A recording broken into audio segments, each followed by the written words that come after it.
60 Seconds is a game where you grab as many items in a house as you can and then survive in an apocalyptic wasteland. This game used to be insanely popular back when it was first released, and honestly, I get it. The idea of just grabbing as much as you can and panicking and then seeing how you do is really cool, but it wasn't executed as good as it could have been. Like, you only need to give everyone food and water every few days, and there's no punishment at all for treating them like utter garbage. Like, you can just send Timmy out into the wasteland to get stuff, he'll be fine. Once you learn this info, it makes the game kind of lame, and all you're doing the entire game is just reading a lot, which maybe some people are a fan of. I'm not. With the way the game is centered around RNG, making you read words as the core gameplay aspect, outside of the, 60-second grab period, is just kind of lame in my opinion, but that's where another game comes in. A game on Roblox. And now I know you're thinking, based on the title and thumbnail, and also the fact that I just mentioned Roblox like a few seconds ago, Roblox. Seriously? Isn't Roblox a game for kids? And yes, it is. But something of quality actually slipped through the cracks this time.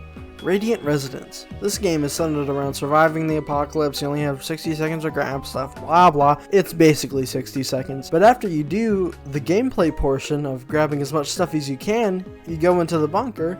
And look at that, I'm still in control of my character. Instead of just watching your characters do stuff with the eventual choice, you actually have to pay attention to the game. Make sure to check every event because creatures or people can get in through that way. Make sure to keep your antivirus in check or you'll have to pay a toll to get back into your computer. And then you won't be able to access your emails or your bunker door security, both of which are very important. Our emails can offer you trades for great weapons and items for stuff that you have, which you need to survive better. And your bunker door security needs to be charged up so horrible creatures cannot just enter your bunker. Fighting enemies in this game can be very costly if you're unprepared. If you have a bad weapon, you're going to struggle a lot. And every fight is just another med kit or a time you need to sleep. And when you sleep, it uses food and water. So every fight basically takes away from all your resources, which is not good. So if you want to survive, you have to be vigilant in keeping all of these in check. You have items that can help you deal with the creatures, you have items to help you do things faster. Sometimes stuff will break and you'll have to fix them. Sometimes a rat king will show up and take all your rat traps away and make sure you never pick one up again. So now you have to be extra vigilant on any rats that may be in the vents. Maybe mutant chickens will attack you. I'm gonna be honest, this doesn't change the gameplay that much besides fucking killing you. I feel like random events are just handled better in this game than 60 seconds. 60 seconds has more random events in total, but honestly, since the gameplay aspect is barely there, you just make a choice based on random guesses most of the time, and sometimes it's good, sometimes it's bad. The extent of choices in Radiant Resonance is just yes and no, and it makes the choices more impactful in my opinion. You're thinking more of the implication of anything your choice may do instead of just, well fuck, I hope this item works. And the random events in Radiant Resonance can genuinely fuck you up. They can add on and on to each other, making you weaker, using more resources, and sometimes can just kill you. And keeping track of your resources is really easy in both games, but keeping track of your hunger and thirst is not as easy in 60 seconds. Your food and water are very easy to keep track of in Radiant Resonance because they're just bars on this huge board in your bunker. Unlike in 60 seconds where it's just said that yeah, they should drink probably, or if you're me, the game won't even tell you that Ted needs to eat and then he'll die of starvation and end your run. You have so much food and water in your bunker that he could have just eaten without you telling him, but whatever, man. This game is just also way harder than 60 seconds. My first actual run when I didn't immediately die because I suck at the 60 seconds aspect of 60 seconds. By the way, I was playing in the hardest difficulty, don't even fucking ask. I lasted like 40 days and that run only ended because Ted died. Because it didn't tell me that he was starving. My best run of many, and I mean many runs, I was just able to inch into day 46. And I was playing with my friends who are mostly competent. Usually you just send your children out on expeditions with a gun and tell them, good luck. Well, no more. You have to do them yourself now. And some of these are actually pretty scary. The first time I did the hospital level, I was genuinely like stressed out to a major degree. The enemy can only hear you, and if you step on glass or trip on an alarm, he will come booking at you incredibly fast, and you just have to stop moving and pray that he does not attack you when he gets near you.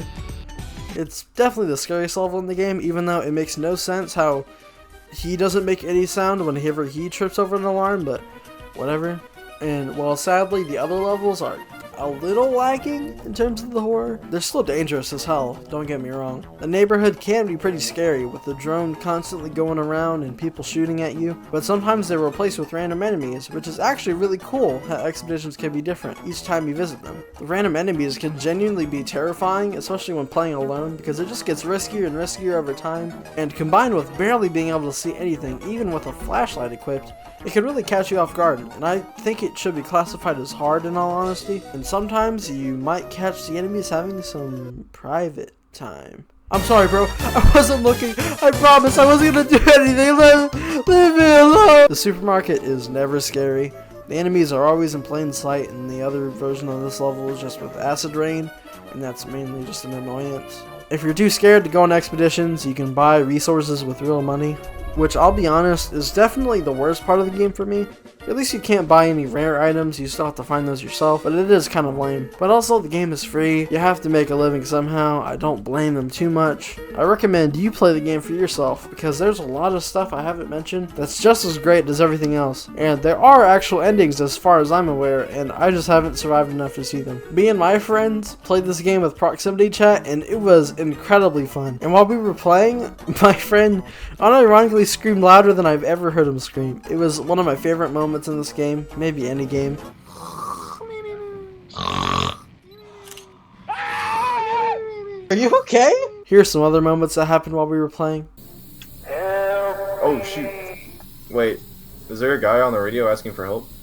I was about to go, but yeah, he said help me. Oh my god! Okay, so the homeless guy must have been oh my goodness! Oh my god! Crazy. We gave him our food and water for that. I'm gonna risk it. I'm gonna risk it. Okay, maybe not. Maybe not. Maybe not. Maybe not. Maybe not. No! Michael! Don't leave me here, Michael!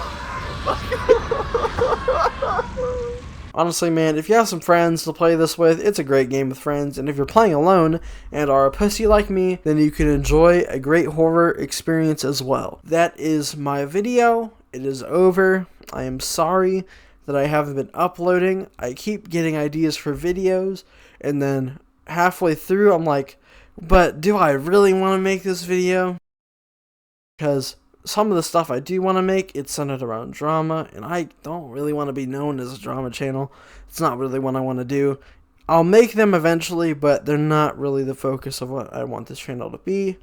Anyway, please subscribe, please hit like, and please watch some of my other videos. I'm not really too proud of those. I'm trying to get my catalog of good videos up. There's nothing on my channel that's good yet. But just stick around, okay? I'm making better stuff now. I'm more competent in what I'm doing. Please stick around. I promise I'll do better stuff. Thank you and goodbye. Dude, I wanna jerk off!